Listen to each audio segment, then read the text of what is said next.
बोले सोने हाल सत श्री अकाल। वाहिगुरु साहिब जीओ। जे हों जाना आखां नाही, कहना कथन न जाई। कहना कथन न जाई, गुरा एक देह बुझाई। सबना जियां का एक दाता, सो मैं विसर न जाई। सतगुरु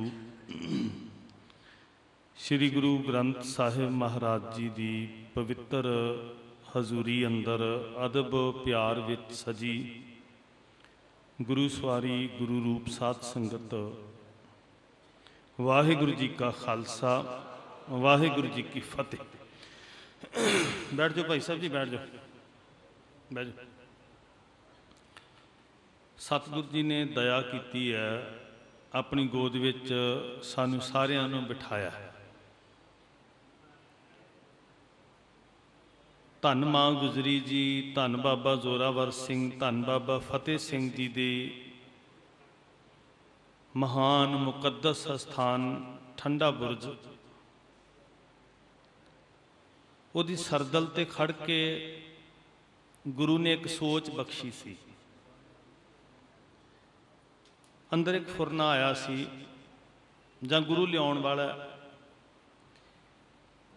जिस दर की चाकरी आप संगतां दीआं असीसां नाल झोली विच है दासते, ते उत्थे खड़ियां मेरे नाल सारी जिम्मेवारी प्रबंध की जिहड़ी जिम्मेवारी है मेरे सहयोगी मेरे वीर सोनू वीर जी निभाते हैं। वो असी खड़े सी, मैं संगत के ध्यान च लिया चाहता। उस सरदल ते ठंडे बुरज की सरदल ते खड़िया एक सोच गुरु ने बख्शी कि मां जी ते छोटे लाल जदों गुरु परिवार नालों गुरु साहब नालों विछड़ते हैं, शहीदी तक दे 4 पड़ाव ने। चंडीगढ़ की मोहाली की बहुत संगत शामिल होंदी है।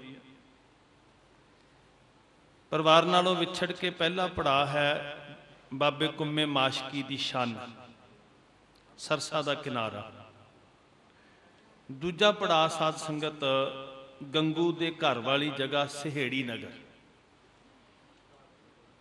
जिथे गंगू गुरु लाला नूं लैके आउंदा, मां जी नूं लैके आउंदा। इत्थों कैदी बना के ते मां जी ते लाला नूं मोरिंडे की कोतवाली के अंदर लिआंदा जांदा है, जिथों फिर सूबा सरहंद के कोल लिआंदा जांदा है, जिहड़ा ठंडे बुरज विच 3 रातां कैद रखदा है। ते फिर जिहड़ा शहीदी स्थान तुसीं दर्शन करदे हो श्री फतेहगढ़ साहब, उत्थे फिर शहीद किया जांदा गुरु लाला नूं, ते मां जी ठंडे बुरज विच शहीद हुंदे। बड़ी हिरदे वेदक विथया है, सांझी करदियां बड़े हिरदे सुन सुन के द्रवदे सन। उन्हां दा प्रभाव मेरे जीवन ते भी मेरे हिरदे ते भी हुंदा सी। साहब ने एक फुरना दिता भी उन्हां स्थानां ते बैठ के उसे इतिहास की रात जिदन मां जी ते गुरु लाल बड़े बिखड़े समयां विच बैठे सन, सीत पोह दीआं रातां दी ठंड हड्डां नूं झलदे, ओ सरसा दा किनारा, कोतवाली दीआं सीखां, ठंडा बुरज, उसे रात उसे जगह ते बैठिए, उस सफ़र नाल चलण दा यतन करिए। ते जदों गुरु ने सुपना दिता ते नाल एक नाम भी साहब ने सोझी च पा दिता। उत्थे खड़े ही एक छिन विच दी फैसला हो गया भी इस समागमां दी लड़ी का नाम सफ़र ए शहादत रखांगे। जिस दिन असीं आरंभ करन गए, मैं अज तुहानूं दसदा बहुत मुश्किलां झलणीਆਂ पईयां। कुछ प्रबंधकां नूं ते इदां लग्गिया जदों ਮੇਰੇ ਬਾਰੇ ਜ਼ਿਕਰ ਕੀਤਾ ਉਹਨਾਂ ਨੇ ਵੀ ਸ਼੍ਰੋਮਣੀ ਗੁਰਦੁਆਰਾ ਪ੍ਰਬੰਧਕ ਕਮੇਟੀ ਵਿੱਚ ਸੇਵਾ ਨਿਭਾਉਂਦੇ ਆ, ਤੇ ਯਕੀਨਨ ਮੈਂ ਅੱਜ ਵੀ ਉਹ ਗੁਰਸਿੱਖ ਦੱਸਦੇ ਆ, ਕਹਿੰਦੇ ਸਾਨੂੰ ਤੇ ਪਹਿਲਾਂ ਇਦਾਂ ਲੱਗਾ ਇਹਨਾਂ ਨੇ ਕਬਜ਼ਾ ਕਰ ਲੈਣਾ ਸ਼੍ਰੋਮਣੀ ਕਮੇਟੀ ਵਾਲਿਆਂ ਨੇ। ਅਸੀਂ ਹੱਥ ਜੋੜੇ ਵੀ ਭਾਈ ਸਾਡਾ ਮਨਸਾ ਉਸ ਸਥਾਨ ਤੇ ਬੈਠ ਕੇ ਗੁਰੂ ਗੁਰੂ ਜਪਣਾ, ਤੇ ਇੱਕ ਅਹਿਸਾਸ ਵੀ ਮਾਂ ਜੀ ਤੇ ਲਾਲ ਕਿੱਦਾਂ ਬੈਠੇ ਹੋਣਗੇ, ਤੇ ਅਸੀਂ ਇੱਕ ਅੰਦਰ ਅਹਿਸਾਸ ਜਗਾਈਏ ਵੀ ਅਸੀਂ ਵੀ ਨਾਲ ਬੈਠੇ ਹਾਂ। ਸਿਰਫ ਇੰਨਾ ਕੁ ਮਕਸਦ ਹੈ। ਔਰ ਯਕੀਨ ਕਰਿਓ ਸਾਨੂੰ ਜਵਾਬ ਮਿਲ ਗਿਆ ਕੁਝ ਸਥਾਨਾਂ ਤੋਂ ਵੀ ਨਹੀਂ ਅਸੀਂ ਸਮਾਗਮ ਨਹੀਂ ਕਰਨ ਦਿਆਂਗੇ। ਤੇ ਮੈਂ ਬੇਨਤੀ ਕੀਤੀ ਉਹਨਾਂ ਨੂੰ ਵੀ ਭਾਈ ਅਸੀਂ ਸੜਕ ਵਿੱਚ ਬੈਠ ਕੇ ਗੁਰੂ ਗੁਰੂ ਕਰਕੇ ਵਾਪਸ ਆ ਜਾਾਂਗੇ, ਸਾਡਾ ਕੋਈ ਮਕਸਦ ਨਹੀਂ ਤੁਸੀਂ ਇਸ ਸਥਾਨ ਤੇ ਨਹੀਂ ਆਉਣ ਦੇਣਾ ਤੇ ਨਾ ਆਉਣ ਦੇਣਾ। ਔਰ ਪਹਿਲਾ ਸਮਾਗਮ ਜਦੋਂ ਕੀਤਾ ਤੇ ਮੇਰੇ ਵੀਰ ਸੋਨੂ ਵੀਰ ਜੀ ਹੋਰੀ, ਭਾਈ ਹਰਦੀਪ ਸਿੰਘ ਰਿੰਕੂ ਵੀਰ ਜੀ ਹੋਰੀ, ਇਹ ਵੀਰਾਂ ਨੇ ਚਾਹ ਦੀ ਕੇਤਲੀ ਵੀ ਘਰੋਂ ਬਣਾ ਕੇ ਲੈ ਕੇ ਗਏ ਵੀ ਸਾਨੂੰ ਆਸ ਨਹੀਂ ਸੀ ਵੀ ਚਾਹ ਵੀ ਮਿਲ ਜਾਏ। ਪਰ ਜਦੋਂ ਉਸ ਸਮੇਂ ਨੂੰ ਮਹਿਸੂਸ ਕੀਤਾ, ਉਸ ਭਾਵੁਕਤਾ ਨੇ ਜਦੋਂ ਆਪਣੀ ਕਲਾ ਵਰਤਾਈ, ਤੇ ਇਸ ਵੇਲੇ ਲੱਖਾਂ ਦੀ ਗਿਣਤੀ ਵਿੱਚ ਸੰਗਤ ਸਫਰੇ ਸ਼ਹਾਦਤ ਵਿੱਚ ਉਹਨਾਂ 4 ਸਮਾਗਮਾਂ 'ਚ ਜੁੜਨ ਲੱਗੀ। ਜਦੋਂ ਉਹ ਭਾਵੁਕ ਪਲ ਉਹਨਾਂ ਰਾਤਾਂ ਨੂੰ ਮਾਣਦੇ ਆ, ਸਿੱਖ ਸੰਗਤਾਂ ਨੇ ਹੁਕਮ ਕੀਤਾ ਭਾਈ ਇਹਨੂੰ ਸ਼ਹਿਰ ਸ਼ਹਿਰ ਲੈ ਕੇ ਚੱਲੋ। ਇਹ ਜਜ਼ਬਾਤ ਨੇ ਤੇ ਇਹ ਜਜ਼ਬਾਤੀ ਪਲਾਂ ਨੂੰ ਥਾਂ ਥਾਂ ਤੇ ਸਾਂਝੀਆਂ ਕਰੋ। ਇਹ ਭਾਵੁਕਤਾ ਪਤਾ ਨਹੀਂ ਕਿੰਨਿਆਂ ਦਾ ਜੀਵਨ ਬਦਲ ਦੇਗੀ। ਸੋ ਗੁਰੂ ਸਾਹਿਬ ਜੀ ਨੇ ਦਇਆ ਕੀਤੀ, ਸੰਗਤਾਂ ਨੇ ਬਾਂਹ ਫੜ ਲਈ ਤੇ ਸਮਾਗਮਾਂ ਦੀ ਲੜੀ ਸ਼ੁਰੂ ਹੋ ਗਈ। ਮਹੀਨੇ 'ਚ 1 ਰੱਖਣ ਦਾ ਯਤਨ ਕੀਤਾ ਸੀ, ਹੁਣ 2-2 3-3 ਰੱਖਣੇ ਪੈ ਰਹੇ, ਥਾਂ ਥਾਂ ਤੇ ਸਫਰੇ ਸ਼ਹਾਦਤ। ਔਰ ਅਸੀਂ ਬਹੁਤ ਧੰਨਵਾਦੀ ਹਾਂ। ਸਭ ਤੋਂ ਪਹਿਲਾਂ ਬਾਂਹ ਫੜੀ ਸੀ ਸਾਡੀ ਫਤਿਹ ਟੀਵੀ ਨੇ, ਜਿਨ੍ਹਾਂ ਨੇ ਕਿਹਾ ਅਸੀਂ ਕੋਈ ਪੈਸਾ ਨਹੀਂ ਲਵਾਂਗੇ, ਅਸੀਂ ਇਹਨੂੰ ਰਿਲੇ ਕਰਾਂਗੇ। ਅਕਾਲ ਟੀਵੀ ਨੇ ਦਿਲ ਖੋਲ ਕੇ ਸਹਿਯੋਗ ਦਿੱਤਾ। ਸਿੱਖ ਚੈਨਲ ਕੌਮ ਦਾ ਨਾਲ ਹਾਜ਼ਰ ਹੋਇਆ। ਗਰਵ ਪੰਜਾਬ ਨੇ ਬੜਾ ਸਾਥ ਦਿੱਤਾ। ਬਹੁਤ ਸਾਰੇ ਚੈਨਲ ਇਸੇ ਤਰ੍ਹਾਂ ਸੇਵਾ ਵਿੱਚ ਆ ਕੇ ਜੁਟ ਗਏ। ਸੋ ਇਹ ਸਫਰੇ ਸ਼ਹਾਦਤ ਦਾ ਮੈਂ ਹੁਣ ਹੈਰਾਨ ਹੁੰਦਾ ਵੀ ਸਾਹਿਬ ਨੇ ਆਪਣੀ ਸਰਦਲ ਤੇ ਖੜਾ ਕੇ, ਤੇ ਜਦੋਂ ਸਾਡੀ ਬੁੱਧੀ ਦੇ ਵਿੱਚ ਇਹ ਗੱਲ ਪਾਈ, ਪਤਾ ਨਹੀਂ ਉਹਨੇ ਆਪ ਕੀ ਕਲਾ ਵਰਤਾਉਣੀ ਸੀ ਤੇ ਕੀ ਅੱਗੇ ਕਰਾਉਣਾ ਚਾਹੁੰਦੇ ਆ ਮਹਾਰਾਜ। ਤੁਸੀਂ ਜਿਵੇਂ ਸੰਗਤਾਂ ਪਿਆਰ ਦਿੰਦੀਆਂ ਹੋ ਤੇ ਸਾਹਿਬਜ਼ਾਦਿਆਂ ਦੀ ਗਾਥਾ ਸੁਣ ਸੁਣ ਕੇ ਵਿਰਾਗ ਵਿੱਚ ਆਉਂਦੀਆਂ ਹੋ, ਉਹ ਵਹਿੰਦੇ ਹੋਏ ਹੰਝੂ ਹਿਰਦੇ ਨੂੰ ਝੰਜੋੜਾ ਦੇ ਦਿੰਦੇ ਆ ਸਾਧ ਸੰਗਤ। ਸੋ ਤੁਹਾਡਾ ਸਾਰਿਆਂ ਦਾ ਧੰਨਵਾਦ ਹੈ, ਇਹ ਟੀਵੀ ਚੈਨਲਾਂ ਦਾ ਧੰਨਵਾਦ ਜਿਹੜੇ ਗੁਰੂ ਦੀ ਬਾਤ ਨੂੰ ਦੁਨੀਆ ਤੱਕ ਪਹੁੰਚਾ ਰਹੇ ਹੈ। ਵੀਰ ਗੁਰਦੀਪ ਸਿੰਘ ਅੱਜ ਸਟੇਜ ਦੀ ਸੇਵਾ ਨਿਭਾ ਰਹੇ ਹੈ। ਉਹਨਾਂ ਨੇ ਆਪਣੇ ਕੋਲੋਂ ਇੱਕ ਚਰਚਾ ਕੀਤੀ ਬਾਬਾ ਬੰਦਾ ਸਿੰਘ ਬਹਾਦਰ ਜੀ ਦੀ। ਜਦੋਂ ਅਸੀਂ ਸਰਹੰਦ ਦੀ ਧਰਤੀ ਦੀ ਬਾਤ ਕਰਾਂਗੇ, ਬਾਬਾ ਬੰਦਾ ਸਿੰਘ ਬਹਾਦਰ ਜੀ ਦਾ ਨਾਮ ਵੀ ਬੜੇ ਸੁਨਹਿਰੀ ਅੱਖਰਾਂ ਦੇ ਵਿੱਚ ਲਿਖਿਆ ਜਾਏਗਾ। ਜਦੋਂ ਅਸੀਂ ਗੁਰੂ ਲਾਲਾਂ ਦੀ ਸ਼ਹਾਦਤ ਦਾ ਸਾਕਾ ਛੇੜਾਂਗੇ, ਉਹਦੇ ਨਤੀਜੇ ਜਿਹੜੇ ਨੇ ਉਹ ਬਾਬਾ ਬੰਦਾ ਸਿੰਘ ਬਹਾਦਰ ਦੇ ਰੂਪ ਵਿੱਚ, ਸਿੱਖ ਯੋਧੇ ਦੀ ਕਰਨੀ ਦੇ ਰੂਪ ਵਿੱਚ ਸਾਡੇ ਸਾਹਮਣੇ ਉਜਾਗਰ ਹੋਣਗੇ। ਤੇ ਬਹੁਤ ਸਾਰੀਆਂ ਗੱਲਾਂ ਸਵਾਲ ਬਣ ਕੇ ਵੀ ਸਾਡੇ ਸਾਹਮਣੇ ਖੜੀਆਂ ਹੁੰਦੀਆਂ।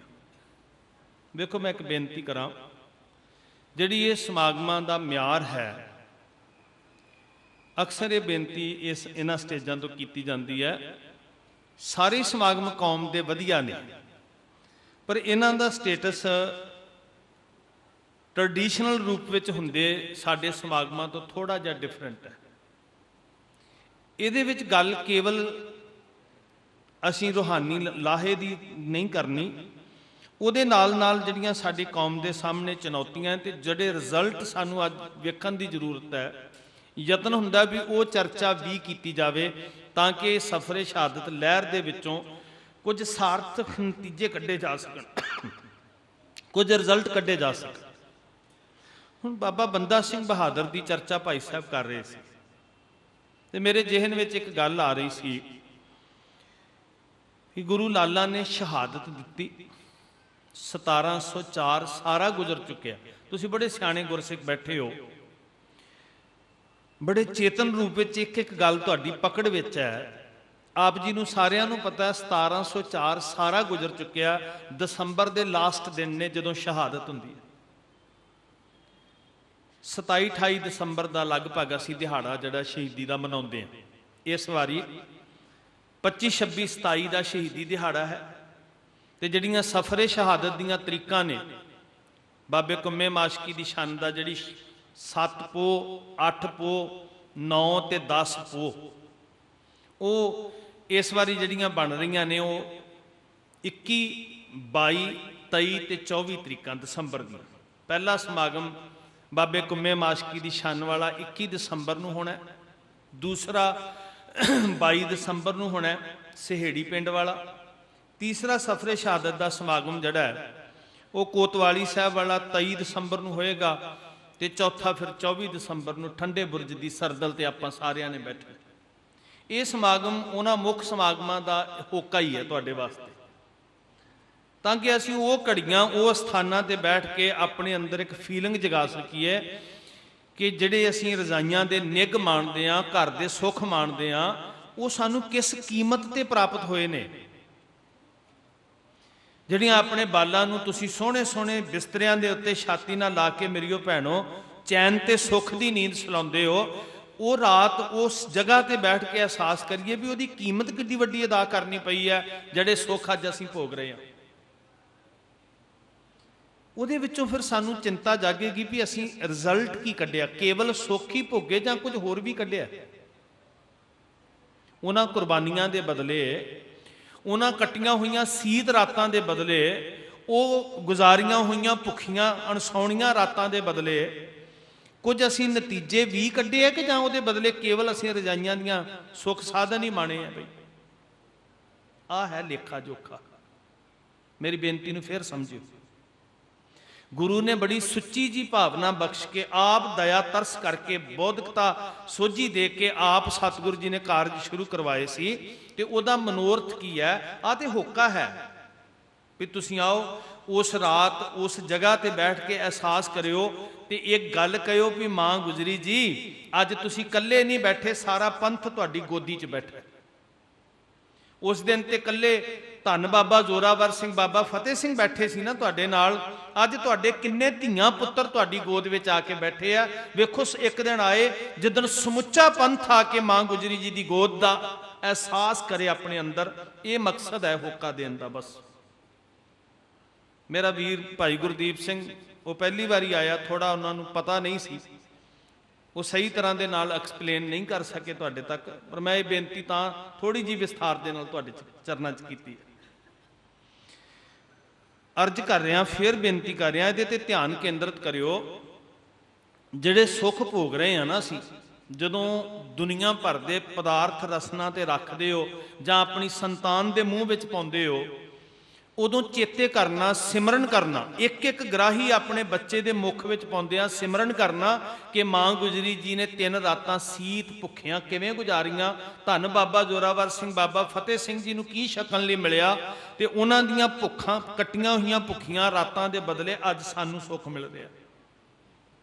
ਉਹ ਜਦੋਂ ਕੁੰਮੇ ਮਾਸ਼ਕੀ ਦੀ ਸ਼ਾਨ ਵਾਲੀ ਜਗ੍ਹਾ ਤੇ ਜਾ ਕੇ ਬੈਠੋਗੇ, 2 ਦਰਿਆਵਾਂ ਦਾ ਸੰਗਮ ਹੈ ਤੇ ਅੱਜ ਵੀ ਉਹ ਜੰਗਲ ਬੇਲੇ ਵਰਗੀ ਜਗ੍ਹਾ ਦਿਨੇ ਖੌਫ ਆਉਂਦਾ ਜਦੋਂ ਰਾਤ ਨੂੰ ਉੱਥੇ ਬੈਠ ਕੇ ਅਹਿਸਾਸ ਜਾਗੇਗਾ ਨਾ ਕਿ ਕਿਵੇਂ ਰਾਤ ਕੱਟੀ ਹੋਏਗੀ ਧੰਨ ਕਲਗੀਆਂ ਵਾਲੇ ਸਾਹਿਬ ਦੇ ਜਿਗਰ ਦੇ ਟੁਕੜਿਆਂ ਨੇ। ਫਿਰ ਸਾਨੂੰ ਬਿਸਤਰ ਤੇ ਸੌਂਦਿਆਂ ਸਿਮਰਨ ਹੋਏਗਾ, ਧੰਨ ਬਾਬਾ ਜ਼ੋਰਾਵਰ ਸਿੰਘ, ਬਾਬਾ ਫਤਿਹ ਸਿੰਘ ਸਾਡੀ ਸਿਮਰਤੀ ਦੇ ਵਿੱਚ ਵਸਣਗੇ। ਤੇ ਮੈਂ ਇਹ ਅਰਜ਼ ਤੁਹਾਡੇ ਚਰਨਾਂ 'ਚ ਦੁਬਾਰਾ ਕਰ ਰਿਹਾ ਕਿ ਕੇਵਲ ਉਹਦੇ ਬਦਲੇ ਵਿੱਚ ਸੁੱਖ ਦੀਆਂ ਰਾਤਾਂ ਜਾਂ ਕੁਝ ਹੋਰ ਵੀ, ਕੇਵਲ ਦੁਨੀਆ ਦੇ ਪਦਾਰਥ ਹੀ ਆਪਣੇ ਬੱਚਿਆਂ ਦੇ ਮੂੰਹ ਵਿੱਚ ਪਾ ਰਹੇ ਹਾਂ ਕਿ ਜਾਂ ਕੁਝ ਹੋਰ ਵੀ ਕਰ ਰਹੇ ਹਾਂ। ਤੇ ਸ਼ਾਇਦ ਸਾਡੇ ਅੰਦਰੋਂ ਸਵਾਲ ਉੱਠੇ, ਹੋਰ ਕੀ ਕਰੀਏ? ਬੱਚੇ ਪਾਲ ਰਹੇ ਹਾਂ, ਬੱਚਿਆਂ ਲਈ ਘਰ ਬਣਾ ਰਹੇ ਹਾਂ, ਬੜੀ ਚੰਗੀ ਗੱਲ ਹੈ। ਹਰ ਸਿੱਖ ਨੂੰ, ਹਰ ਮਨੁੱਖ ਨੂੰ ਚਾਹੀਦਾ, ਠੀਕ ਹੈ, ਸਾਡਾ ਫਰਜ਼ ਹੈ, ਨੈਤਿਕ ਤੌਰ ਦੇ ਉੱਤੇ ਸਾਡਾ ਫਰਜ਼ ਬਣਦਾ ਹੈ, ਦੁਨੀਆ ਦੇ ਹਰ ਮਾਂ ਪਿਓ ਦਾ ਫਰਜ਼ ਬਣਦਾ।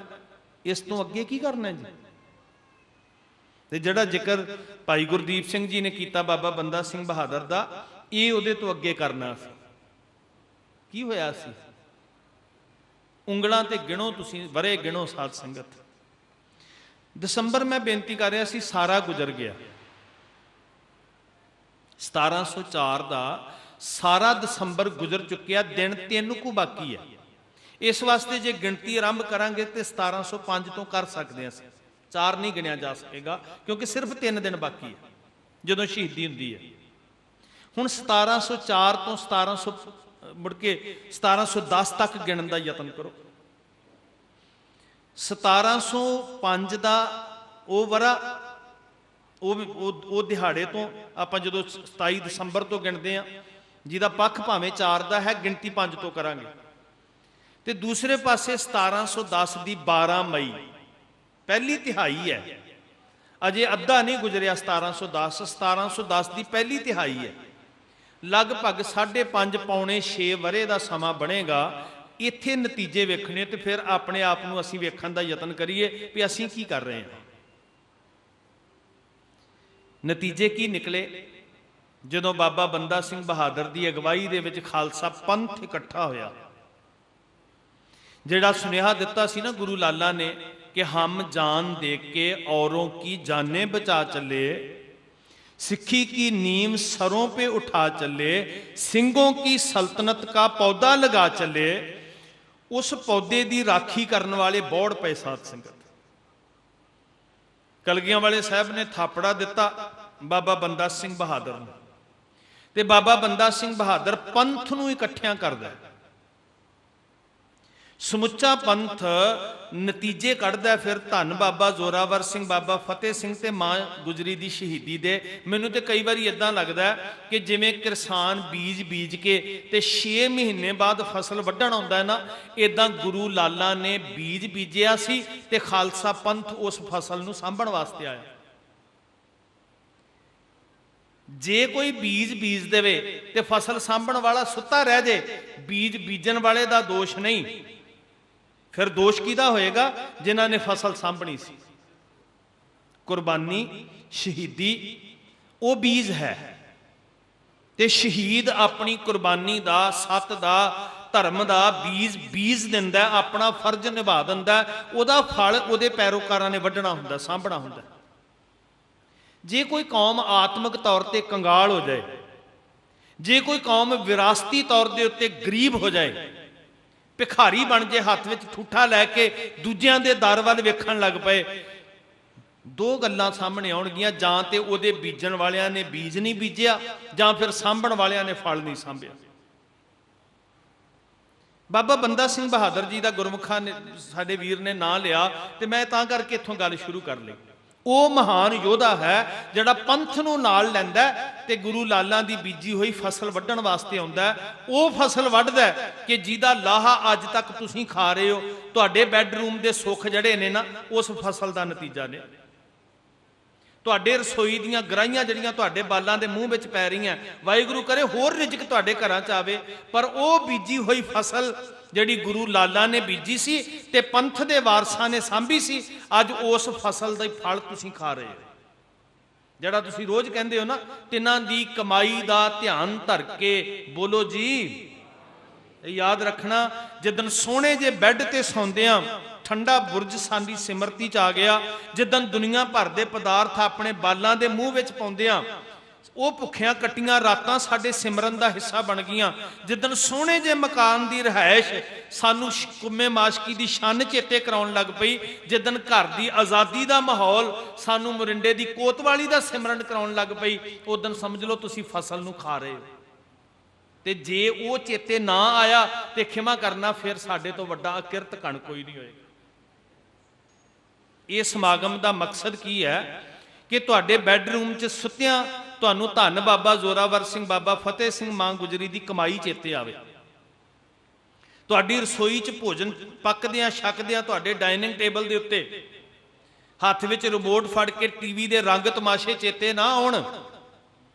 ਤੁਹਾਡੇ ਮੂੰਹ 'ਚ ਗਰਾਹੀ ਪੈਂਦਿਆਂ ਤੁਹਾਨੂੰ ਗੁਰੂ ਦੇ ਜਿਗਰ ਦੇ ਟੁਕੜੇ ਚੇਤੇ ਆਉਣ, ਤੇ ਫਿਰ ਤੁਸੀਂ ਆਪਣੇ ਬਾਲਾਂ ਨੂੰ ਉਸ ਭੋਜਨ ਦਾ ਰਸ ਦੇ ਸਕੋ ਕਿ ਇਸ ਭੋਜਨ ਦੇ ਅੰਦਰ ਸੱਚ ਕਰਕੇ ਜਾਣੋ ਕਿ ਉਹਦੇ ਅੰਦਰ ਗੁਰੂ ਦੇ ਲਾਲਾਂ ਦੇ ਖੂਨ ਦੀ ਮਹਿਕ ਤੁਹਾਨੂੰ ਆਏਗੀ, ਕਿਉਂਕਿ ਉਹ ਕਮਾਈ ਸੌਖੀ ਨਹੀਂ ਹੋਈ ਸਾਧ ਸੰਗਤ। ਇਹ ਸੁੱਖ ਐਵੇਂ ਨਹੀਂ ਮਿਲੇ ਤੁਹਾਨੂੰ। ਫਿਰ ਉਹ ਕੱਲਾ ਭੋਜਨ ਨਹੀਂ ਹੋਏਗਾ, ਉਹਦੇ ਵਿੱਚੋਂ ਗੁਰੂ ਸਾਹਿਬ ਦੇ ਲਾਲਾਂ ਦੇ ਖੂਨ ਦੀ ਮਹਿਕ ਆਵੇਗੀ, ਜਿਨ੍ਹਾਂ ਨੇ ਆਪਣਾ ਖੂਨ ਛਿੜਕ ਕੇ ਕਿਹਾ ਸੀ ਸਿੱਖੀ ਕੀ ਸਲਤਨਤ ਦਾ ਪੌਦਾ ਲਗਾ ਚੱਲੇ, ਜਿਹੜੇ ਪੌਦੇ ਦੀ ਛਾਵੇਂ ਅੱਜ ਤੁਸੀਂ ਬੈਠੇ ਹੋ। ਕੌਮ ਦੇ ਵਾਰਸਾਂ ਦਾ ਕੀ ਧਰਮ ਹੈ, ਬਸ ਉਹਨੂੰ ਚੇਤੇ ਕਰਨਾ। ਬੀਜੇ ਹੋਏ ਬੀਜ ਦਾ ਫਸਲ ਨੂੰ ਸਾਂਭਣਾ, ਇਹ ਕੌਮ ਦੇ ਵਾਰਸਾਂ ਦਾ ਧਰਮ ਹੈ। ਥੋੜਾ ਜਿਹਾ ਪਿਛੋਕੜ ਵੱਲ ਝਾਤੀ ਮਾਰੋ, ਸਿਰਫ ਮੰਥਨ ਕਰਨ ਲਈ ਬੈਠੇ ਆ ਆਪਾਂ। ਸਾਖੀਆਂ, ਇਤਿਹਾਸ, ਬਾਣੀ ਮੇਰੇ ਤੋਂ ਵੱਧ ਤੁਸੀਂ ਜਾਣਦੇ ਹੋ। ਸਿਮਰਨ ਤੁਸੀਂ ਘਰਾਂ 'ਚ ਬੈਠ ਕੇ ਕਰ ਲੈਂਦੇ ਹੋ। ਆ ਜਿਹੜਾ ਅਨਮੋਲ ਸਮਾਂ ਹੈ ਨਾ, ਇਹ ਸਿਰਫ ਮੰਥਨ ਕਰਨ ਵਾਸਤੇ। ਔਰ ਮੈਨੂੰ ਅਹਿਸਾਸ ਹੈ ਕਿ ਇੱਕ ਇੱਕ ਪਲ ਤੁਹਾਡਾ ਕੀਮਤੀ ਹੈ। ਫਿਰ ਤੁਸੀਂ ਇਕੱਲੇ ਨਹੀਂ, ਕਰੋੜਾਂ ਲੋਕ ਇਹ ਕੈਮਰਿਆਂ ਦੀ ਬਦੌਲਤ ਦੁਨੀਆ ਭਰ ਵਿੱਚ ਬੈਠ ਕੇ ਇਸ ਸਮਾਗਮ ਨੂੰ ਸੁਣ ਰਹੇ ਆ, ਤੇ ਆਉਣ ਵਾਲੇ ਸਮੇਂ ਵਿੱਚ ਫਿਰ ਕਿੰਨਿਆਂ ਨੇ ਡਾਊਨਲੋਡ ਕਰ ਕਰਕੇ ਸੁਣਦੇ ਰਹਿਣਾ। ਇਸ ਲਈ ਇੱਕ ਇੱਕ ਪਲ ਦੀ ਮੈਂ ਕਦਰ ਕਰਨੀ ਚਾਹਾਂਗਾ। ਸ਼ਹੀਦੀਆਂ ਦਾ ਸਿਲਸਿਲਾ, ਕੁਰਬਾਨੀ ਦਾ ਬੀਜ ਸਭ ਤੋਂ ਪਹਿਲਾਂ ਧੰਨ ਪੰਚਮ ਪਾਤਸ਼ਾਹ ਮਹਾਰਾਜ ਬੀਜਦੇ ਆ। ਹਜ਼ੂਰ ਗੁਰੂ ਅਰਜਨ ਸਾਹਿਬ ਜੀ ਉਹ ਆਪਣਾ ਕਰਮ ਕਰ ਦਿੰਦੇ ਆ। ਗੁਰੂ ਨਾਨਕ ਸਾਹਿਬ ਜੀ ਆ ਕੇ 4 ਸਰੂਪ ਧਾਰਨ ਕਰਕੇ ਗੁਰੂ ਨਾਨਕ ਜੋਤ ਖੇਤ ਤਿਆਰ ਕਰਦੀ ਹੈ। ਬਕਾਇਦਾ ਖੇਤ ਦਾ ਇੱਕ ਵਾਯੂਮੰਡਲ ਬਣਦਾ, ਇੱਕ ਬਾਰਡਰ ਲਾਈਨ ਬਣਦੀ ਹੈ। ਫਿਰ ਉਸ ਖੇਤ ਦੀ ਤਿਆਰੀ ਜਦੋਂ ਮੁਕੰਮਲ ਹੁੰਦੀ ਹੈ, ਵਕਤ ਯੋਗ ਜਾਣ ਕੇ ਗੁਰੂ ਅਰਜਨ ਸਾਹਿਬ ਜੀ ਉਹਦੇ ਅੰਦਰ ਆਪਣੇ ਖੂਨ ਨੂੰ ਸਿੰਜ ਕੇ ਉੱਥੇ ਕੁਰਬਾਨੀ ਦਾ ਬੀਜ ਬੀਜਦੇ ਆ। ਜਿਹੜੀ ਤਿਆਗ ਦਾ ਉਪਦੇਸ਼ ਗੁਰੂ ਨਾਨਕ ਸਾਹਿਬ ਨੇ ਦਿੱਤਾ ਸੀ ਨਾ, ਉਸੇ ਤਿਆਗ ਵਿੱਚੋਂ ਕੁਰਬਾਨੀ ਨਿਕਲਦੀ ਹੈ। ਜੇ ਤਿਆਗ ਨਾ ਹੁੰਦਾ ਤੇ ਕੁਰਬਾਨੀ ਜਨਮ ਹੀ ਨਹੀਂ ਸੀ ਲੈ ਸਕਦੀ। ਕੁਰਬਾਨੀ ਤੋਂ ਬਿਨਾਂ ਸੇਵਾ ਨਹੀਂ ਹੋ ਸਕਦੀ, ਪਰਉਪਕਾਰ ਨਹੀਂ ਹੋ ਸਕਦਾ। ਕੁਝ ਤੇ ਕੁਰਬਾਨ ਕਰਨਾ ਪੈਣਾ ਨਾ। ਕੋਈ ਆਪਣੇ ਪੈਸੇ ਕੁਰਬਾਨ ਕਰ ਰਿਹਾ, ਕੋਈ ਆਪਣਾ ਸਮਾਂ ਕੁਰਬਾਨ ਕਰ ਰਿਹਾ। ਜਿਹਦੇ ਅੰਦਰ ਤਿਆਗ ਦੀ ਭਾਵਨਾ, ਉਹ ਕੁਰਬਾਨ ਕਰ ਸਕਦਾ ਹੈ। ਗੁਰੂ ਨਾਨਕ ਸਾਹਿਬ ਜੀ 4 ਸਰੂਪਾਂ 'ਚ ਵਰਤਦੇ ਆ ਤੇ ਖੇਤ ਤਿਆਰ ਕਰਦੇ ਆ।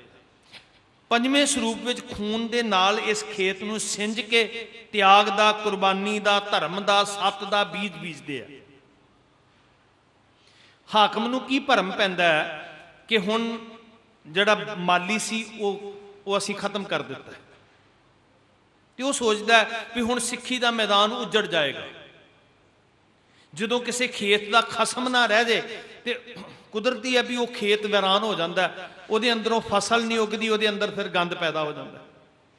ਬੜੀ ਵੱਡੀ ਦੂਰ ਅੰਦੇਸ਼ੀ ਸੀ ਵਕਤ ਦੇ ਬਾਦਸ਼ਾਹ ਦੀ। ਉਹ ਅਸਲ 'ਚ ਇੱਕ ਸਰੀਰ ਨੂੰ ਨਹੀਂ ਸੀ ਮਿਟਣਾ ਚਾਹੁੰਦਾ, ਉਹ ਇੱਕ ਸੋਚ ਨੂੰ ਮਿਟਣਾ ਚਾਹੁੰਦਾ ਸੀ। ਉਹ ਲੋਕ ਮਨਾਂ ਦੇ ਉੱਤੇ ਦਹਿਸ਼ਤ ਪੈਦਾ ਕਰਨੀ ਚਾਹੁੰਦਾ ਸੀ। ਇਸੇ ਵਾਸਤੇ ਹਜ਼ੂਰ ਨੂੰ ਕਈ ਦਿਨ ਤਸ਼ੱਦਦ ਕੀਤਾ ਗਿਆ ਸਾਹਿਬ ਤੇ।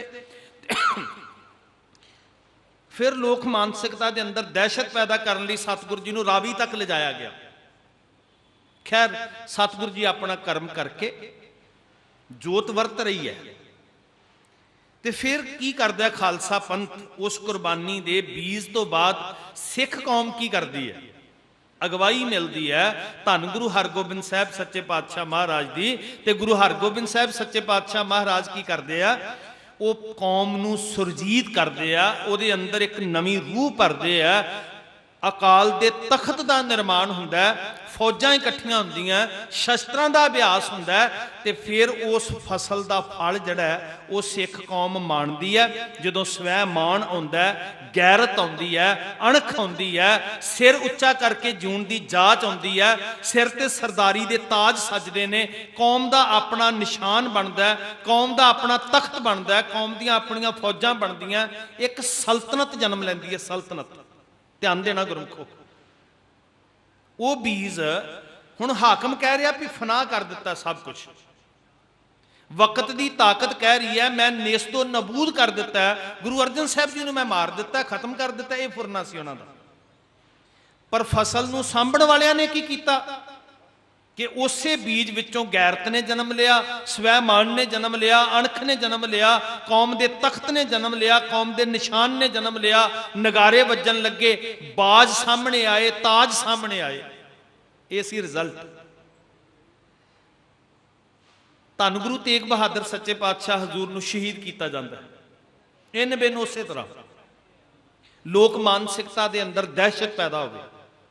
ਗੱਲ ਇੱਕ ਸਰੀਰ ਨੂੰ ਮਿਟਾਉਣ ਦੀ ਨਹੀਂ, ਇੱਕ ਸੋਚ ਨੂੰ ਮਿਟਾਉਣ ਦੀ ਹੈ। ਇਸ ਲਈ ਚੁਣਿਆ ਗਿਆ ਸ਼ਹਿਰ ਦਾ ਘੁੱਗ ਵਸਦਾ ਥਾਂ ਚਾਂਦਨੀ ਚੌਂਕ। ਢੰਡੋਰਾ ਪਿੱਟ ਕੇ 22 ਫੋਰਸ ਦੁਨੀਆ ਨੂੰ ਇਕੱਠਿਆਂ ਕੀਤਾ ਗਿਆ। ਕੁਝ ਤਮਾਸ਼ਬੀਨਾਂ ਦੀ ਭੀੜ ਸੀ, ਕੁਝ ਨੂੰ 22 ਆਰਡਰ ਇਕੱਠਾ ਕੀਤਾ ਗਿਆ। ਮਜਬੂਰਨ ਤੁਸੀਂ ਗੁਰੂ ਤੇਗ ਬਹਾਦਰ ਮਹਾਰਾਜ ਦਾ ਸੀਸ ਕਲਮ ਹੁੰਦਾ ਵੇਖੋਗੇ। ਤੇ ਇੱਥੇ ਬਸ ਨਹੀਂ, ਹਾਕਮ ਦੀ ਵਿਉਂਤਬੰਦੀ ਕਹਿੰਦੀ ਹੈ ਇਹ ਸਰੀਰ ਰੁਲੇਗਾ ਤੇ ਲੋਕਾਂ ਦੇ ਅੰਦਰ ਖੌਫ ਪੈਦਾ ਹੋਏਗਾ ਮੌਤ ਦਾ। ਉਹ ਤੇ ਮੇਰੇ ਗੁਰੂ ਦੇ ਪਿਆਰੇ ਸਿੱਖਾਂ ਦੀ ਜ਼ਿੰਦਗੀ ਦੀ ਕੁਰਬਾਨੀ ਹੈ ਨਾ ਇੱਕ, ਵੀ ਉਹ ਆਪਣੀ ਪਰਵਾਹ ਨਹੀਂ ਕਰਦੇ ਤੇ ਗੁਰੂ ਦਾ ਸਤਿਕਾਰ ਕਾਇਮ ਰੱਖਦੇ ਆ। ਚਲੋ ਹੁਣ ਅਸਲ ਵਿੱਚ ਕੀ ਚਾਹ ਰਿਹਾ ਔਰੰਗਜ਼ੇਬ ਕਿ ਮੈਂ ਸੋਚ ਮਿਟਾ ਦਿਆਂਗਾ, ਐਸੀ ਮੌਤ ਦਿਖਾਵਾਂਗਾ ਕਿ ਸੋਚ ਮਿਟ ਜਾਏ।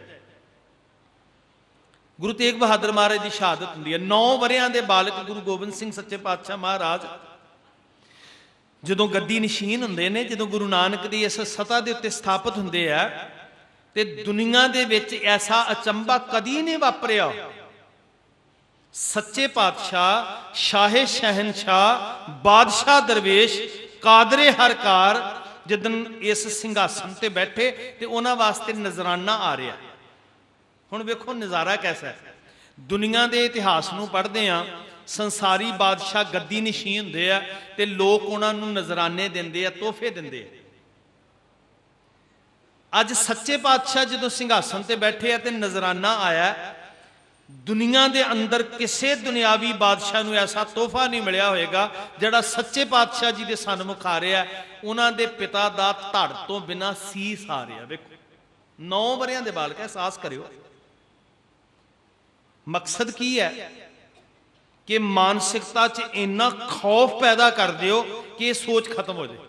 ਵਾਹ ਮੇਰੇ ਕਲਗੀਆਂ ਵਾਲੇ ਪਾਤਸ਼ਾਹ, ਉਹ ਸਾਨੂੰ ਐਜੂਕੇਟ ਕਰਦੇ ਆ ਵੀ ਸਿੱਖੋ ਮਾਨਸਿਕਤਾ ਢਹਿੰਦੀ ਕਲਾ 'ਚ ਨਾ ਜਾਏ। ਮੁਸੀਬਤਾਂ ਆਉਣ, ਔਕੜਾਂ ਆਉਣ, ਦੁਸ਼ਵਾਰੀਆਂ ਆਉਣ, ਦੁਨੀਆ ਭਰ ਦੀਆਂ ਸਾਰੀਆਂ ਜਿੰਨੀਆਂ ਮੁਸੀਬਤਾਂ ਮੁਸ਼ਕਲਾਂ ਨੇ ਉਹ ਟੁੱਟ ਪੈਣ ਤੇ ਸਿੱਖ ਦੀ ਮਾਨਸਿਕਤਾ ਢਹਿੰਦੀ ਕਲਾ 'ਚ ਨਾ ਜਾਏ। ਪਿਤਾ ਦਾ ਧੜ ਤੋਂ ਬਿਨਾਂ ਸੀਸ ਆਇਆ ਹੈ ਤੇ ਸਤਿਗੁਰੂ ਜੀ ਮੁਖਾਤਬ ਹੋ ਕੇ ਕਹਿ ਰਹੇ ਆ ਚੜ੍ਹਦੀ ਕਲਾ ਵਿੱਚ ਰਹਿਣਾ ਤੁਸੀਂ। ਜਿਨ੍ਹਾਂ ਸਮਿਆਂ ਵਿੱਚ ਜਗਤ ਸੋਗ ਵਿੱਚ ਡੁੱਬ ਜਾਂਦਾ ਹੈ, ਸਤਿਗੁਰੂ ਜੀ ਤੇਗ ਪਕੜ ਕੇ ਉਸ ਤੇਗ ਦੀ ਧਾਰ ਚੋਂ ਖਾਲਸੇ ਨੂੰ ਜਨਮ ਦੇ ਰਹੇ। ਇਹ ਸੀ ਉਸ ਬੀਜ ਦਾ ਫਲ। ਬੀਜ ਬੀਜਿਆ ਤੇ ਬੀਜ ਦਾ ਫਲ ਕੀ ਆਇਆ? ਮਾਲੀ ਨੇ ਹੱਥ ਵਿੱਚ ਤੇਗ ਪਕੜੀ ਤੇ ਤੇਗ ਦੀ ਧਾਰ ਵਿੱਚੋਂ ਖਾਲਸਾ ਪ੍ਰਗਟ ਕੀਤਾ। ਖਾਲਸੇ ਨੂੰ ਆਪਣੀ ਹੋਂਦ ਦਿੱਤੀ, ਹਸਤੀ ਦਿੱਤੀ, ਆਪਣਾ ਬਾਣਾ ਦਿੱਤਾ, ਆਪਣਾ ਤੇਜ਼ ਪ੍ਰਤਾਪ ਦਿੱਤਾ। ਅੱਜ ਦੁਨੀਆ ਦੇ ਉੱਤੇ ਖਾਲਸਾ ਪੰਥ ਦੇ ਡੰਕੇ ਵੱਜ ਰਹੇ ਆ। ਇਹ ਮੇਰੇ ਕਲਗੀਆਂ ਵਾਲੇ ਸਾਹਿਬ ਨੇ ਉਸ ਬੀਜ ਦਾ ਫਲ ਸਾਡੀ ਝੋਲੀ 'ਚ ਪਾਇਆ। ਵਕਤ ਫਿਰ ਗੁਜ਼ਰਦਾ, ਸਾਕਾ ਚਮਕੌਰ ਦਾ, ਸਰਹੰਦ ਦਾ, ਉਹ ਸਾਡੇ ਸਾਹਮਣੇ ਇੱਕ ਬੜਾ ਹੀ ਦੁਖਦਾਈ ਪਹਿਲੂ ਹੈ। ਜਦੋਂ ਗੁਰੂ ਸਾਹਿਬ ਦੇ ਜਿਗਰ ਦੇ ਟੁਕੜੇ ਟੁਕੜੇ ਹੋ ਮੈਦਾਨ ਵਿੱਚ ਬਿਖਰਦੇ ਆ, ਜਦੋਂ ਮਾਸੂਮ ਜੀਆਂ ਜਿੰਦਾਂ ਦੇ ਗਲਾ ਜਿਵਾ ਕਰਕੇ ਤੜਪਣ ਵਾਸਤੇ ਛੱਡ ਦਿੱਤੇ ਜਾਂਦੇ ਆ, ਇੱਥੇ ਫਿਰ ਆਸ ਸੀ, ਚਾਂਸ ਸੀ ਕਿ ਲੋਕਾਂ ਦੇ ਦਿਲ ਦਹਿਲ ਜਾਣਗੇ। ਇਹਨੂੰ ਕਹਿੰਦੇ ਆ ਗੁਰੂ ਵਾਲੀ ਪਿਰਤ ਨੂੰ ਜਿਉਂਦਿਆਂ ਰੱਖਣਾ। ਖਾਲਸਾ ਪੰਥ ਜੀ, ਗੁਰੂ ਵਾਲੀ ਪਿਰਤ ਨੂੰ ਜਿਉਂਦਿਆਂ ਰੱਖਣਾ। ਜਿਹੜੀ ਪਿਰਤ ਗੁਰੂ ਹਰਗੋਬਿੰਦ ਸਾਹਿਬ ਜੀ ਨੇ ਪਾਈ, ਜਿਹੜੀ ਪਿਰਤ ਗੁਰੂ ਗੋਬਿੰਦ ਸਿੰਘ ਜੀ ਮਹਾਰਾਜ ਨੇ ਪਾਈ, ਉਸੇ ਪਿਰਤ ਨੂੰ ਖਾਲਸਾ ਪੰਥ ਨੇ ਸੰਭਾਲਿਆ ਕਿ ਹਰ ਦੁੱਖ ਵਿੱਚੋਂ, ਹਰ ਮੁਸੀਬਤ ਵਿੱਚੋਂ, ਹਰ ਔਖੀ ਘਾਟੀ ਵਿੱਚੋਂ, ਖੂਨ ਨਾਲ ਸਿੰਜ ਕੇ ਬੀਜੇ ਹੋਏ ਬੀਜ ਵਿੱਚੋਂ, ਧਰਤੀ ਵਿੱਚੋਂ ਫਿਰ ਕੁਰਬਾਨੀਆਂ ਦੀ ਫਸਲ ਵਿੱਚੋਂ ਫਲ ਕਿੱਦਾਂ ਪ੍ਰਾਪਤ ਕਰਨਾ। ਤਾਂ ਮੈਂ ਗਿਣ ਰਿਹਾ ਸੀ ਵੀ 5-6 ਵਰੇ ਦਾ ਵਕਫਾ ਹੈ ਤੇ ਜਿਸ ਧਰਤੀ ਉੱਤੇ ਖੜ ਕੇ ਵਕਤ ਦੇ ਹਾਕਮ ਕਹਿੰਦੇ ਆ ਸਿੱਖੀ ਖਤਮ, ਗੁਰੂ ਨਾਨਕ ਦਾ ਲਾਇਆ ਬੂਟਾ ਖਤਮ। ਸਾਹਿਬਜ਼ਾਦਿਆਂ ਨੂੰ ਵੀ ਕਹਿੰਦੇ ਆ ਤੁਹਾਡੇ ਪਿਤਾ ਜੀ ਖਤਮ ਕਰ ਦਿੱਤੇ, ਤੁਹਾਡੇ ਭਰਾ ਖਤਮ ਕਰ ਦਿੱਤੇ, ਸਿੱਖ ਦੁਨੀਆ ਤੇ ਕੋਈ ਨਹੀਂ ਰਹਿ ਗਿਆ, ਸਿੱਖੀ ਮੁੱਕ ਚੁੱਕੀ ਹੈ ਤੇ ਤੁਸੀਂ ਆਪਣੀਆਂ ਜਾਨਾਂ ਬਚਾਓ। ਕੀ ਲੈਣਾ ਸਿੱਖੀ ਨੂੰ ਕਮਾ ਕੇ? ਜਿੱਥੇ ਚੰਦ ਵਰੇ ਪਹਿਲਾਂ ਖੜ ਕੇ ਕਿਹਾ ਜਾ ਰਿਹਾ ਸਿੱਖੀ ਖਤਮ ਹੋ ਗਈ, ਉਹੀ ਜ਼ੁਲਮੀ ਰਾਜ ਦੇ ਕਿੰਗਰੇ ਮਿੱਟੀ 'ਚ ਮਿਲਾ ਕੇ ਜੜਾਂ ਜਿਹੜੀਆਂ 750 ਸਾਲ ਦੀਆਂ ਲੱਗੀਆਂ ਸੀ, ਜਿਸ ਮੁਗਲ ਹਕੂਮਤ ਦੀਆਂ 750 ਸਾਲ ਦੀਆਂ ਜੜਾਂ ਲੱਗੀਆਂ ਸੀ, ਉਹ ਜੜਾਂ ਪੁੱਟ ਕੇ ਤੇ ਉਨੀ ਗਹਿਰੇ ਉੱਥੇ ਖਾਲਸਾ ਪੰਥ ਦੇ ਕੇਸਰੀ ਨਿਸ਼ਾਨ ਚਲਾ ਦਿੱਤੇ। ਆ ਹੈ ਫਸਲ ਦਾ ਫਲ। ਮੁਸੀਬਤਾਂ ਤੇ ਆਉਂਦੀਆਂ ਰਹਿਣੀਆਂ ਸਾਧ ਸੰਗਤ, ਔਕੜਾਂ ਤੇ ਆਉਂਦੀਆਂ ਹੀ ਰਹਿਣੀਆਂ ਨੇ। ਜੇ ਕੋਈ ਇਹ ਭਰਮ ਪਾਲਦਾ ਹੋਵੇ ਵੀ ਸਿੱਖ ਇਸ ਲਈ ਬਣਿਆ ਵੀ ਮੈਂ ਸੁੱਖਾਂ ਦਾ ਜੀਵਨ ਜੀਵਾਂਗਾ, ਇਹ ਉਹਦੀ ਬਹੁਤ ਵੱਡੀ ਭੁੱਲ ਹੈ। ਜੇ ਇਸ ਸੌਦੇ ਕਰਕੇ ਕੋਈ ਸਿੱਖ ਬਣਿਆ ਨਾ, ਜੇ ਇਸ ਬਿਜ਼ਨਸ ਕਰਕੇ ਕੋਈ ਬਾਣੀ ਪੜ੍ਹਦਾ ਪਿਆ ਵੀ ਮੈਂ ਇਸ ਵਾਸਤੇ ਪਾਠ ਪਠਨ ਕਰ ਰਿਹਾ ਵੀ ਇੰਨੇ ਪਾਠ ਕੀਤੇ ਆ ਇਹ ਫਲ ਮਿਲਦਾ, ਉਹਦਾ ਬਹੁਤ ਵੱਡਾ ਭਰਮ ਹੈ। ਬਾਣੀ ਪੜ੍ਹਨ ਵਾਲਿਆ ਅੰਦਰ ਆਤਮ ਵਿਸ਼ਵਾਸ ਜਗਾ ਕਿ ਬਾਣੀ ਰਚਨ ਵਾਲਾ ਤਵੀ ਤੇ ਬੈਠਾ ਸੀ, ਬਾਣੀ ਪੜ੍ਹਨ ਵਾਲਿਆਂ ਖੋਪਰ ਲੁਹਾਏ ਸੀ, ਤੇ ਮਾਲਕਾ ਇੰਨਾ ਆਤਮ ਬਲ ਦਈ ਕਿ ਜਦੋਂ ਦੁੱਖ ਆਉਣ ਤੇ ਮੈਂ ਡੋਲਾ ਨਾ ਸਿੱਖੀ ਨਿਭਾ ਜਾਵਾਂ। ਇਹ ਸਮੇਂ ਤੇ ਆਉਣੇ ਆ, ਉਹਦੇ ਤੋਂ ਬਾਅਦ ਨਤੀਜੇ ਕੀ ਨਿਕਲਦੇ ਆ, ਇਹ ਵਾਰਸਾਂ ਦਾ ਕਰਮ ਹੈ। ਅਸੀਂ ਚੇਤੇ ਕਰੀਏ ਸਾਧ ਸੰਗਤ, ਬੰਦਾ ਸਿੰਘ ਬਹਾਦਰ ਆਉਂਦਾ, ਉਹ ਨਤੀਜੇ ਕੱਢਦਾ, ਉਹਦੇ ਕੋਲੋਂ ਸਿੱਖ ਲਈਏ ਵੀ ਸਿੱਖਾ ਤੂੰ ਕਿਵੇਂ ਕੁਰਬਾਨੀ ਦੇ ਨਤੀਜੇ ਕੱਢੇ ਸੀ। ਕੁਰਬਾਨੀਆਂ ਤੇ ਹੁਣ ਵੀ ਬੜੀਆਂ ਹੋਈਆਂ,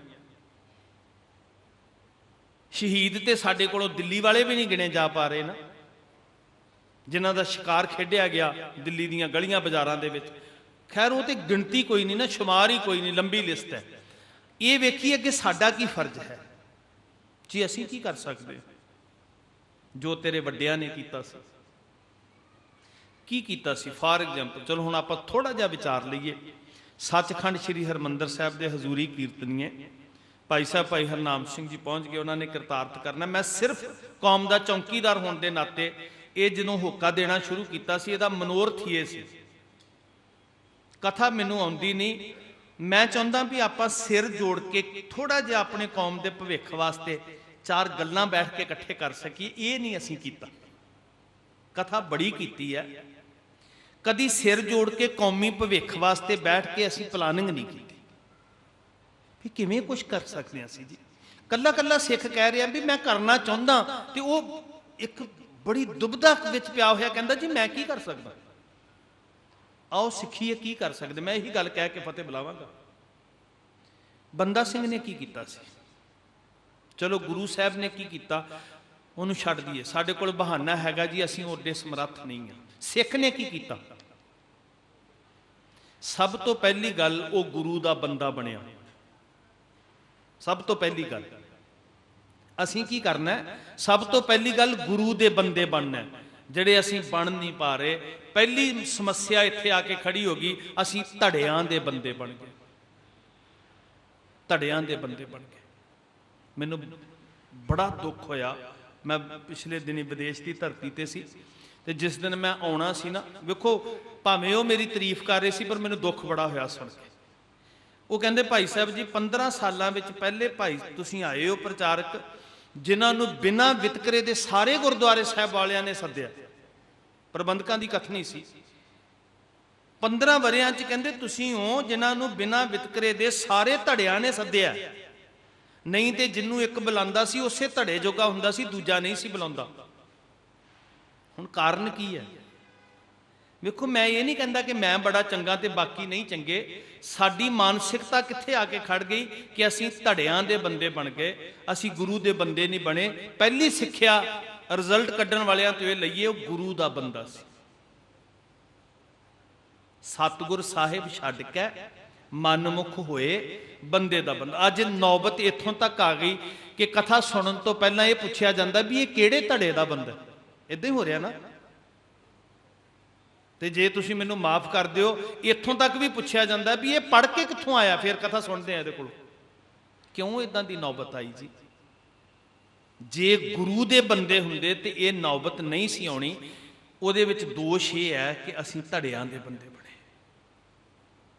ਬੰਦਾ ਸਿੰਘ ਉਹਦਾ ਨਾਂ ਕੀ ਹੈ, ਇਹਦੇ ਨਾਲ ਕਿਸੇ ਨੂੰ ਕੋਈ ਸਰੋਕਾਰ ਨਹੀਂ ਰਿਹਾ। ਤੇ ਨਾ ਹੀ ਉਸ ਸਿੱਖ ਨੇ ਕਿਹਾ ਵੀ ਤੁਸੀਂ ਮੇਰਾ ਨਾਂ ਜਾਣੋ।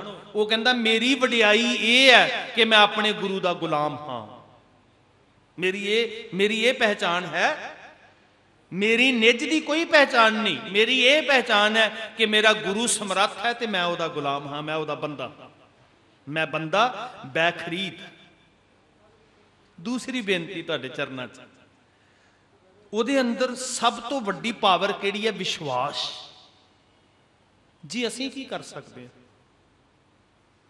ਇਮੇਜਨ ਕਰੋ, ਹਜ਼ੂਰ ਕਹਿੰਦੇ ਆ ਵੀ ਬੰਦਾ ਸਿੰਘ 750 ਸਾਲ ਦੀ ਹਕੂਮਤ ਹੈ ਜਿਹਦੇ ਨਾਲ ਤੂੰ ਟੱਕਰ ਲਾ ਕੇ ਜ਼ੁਲਮ ਦਾ ਨਾਸ਼ ਕਰਨਾ ਹੈ।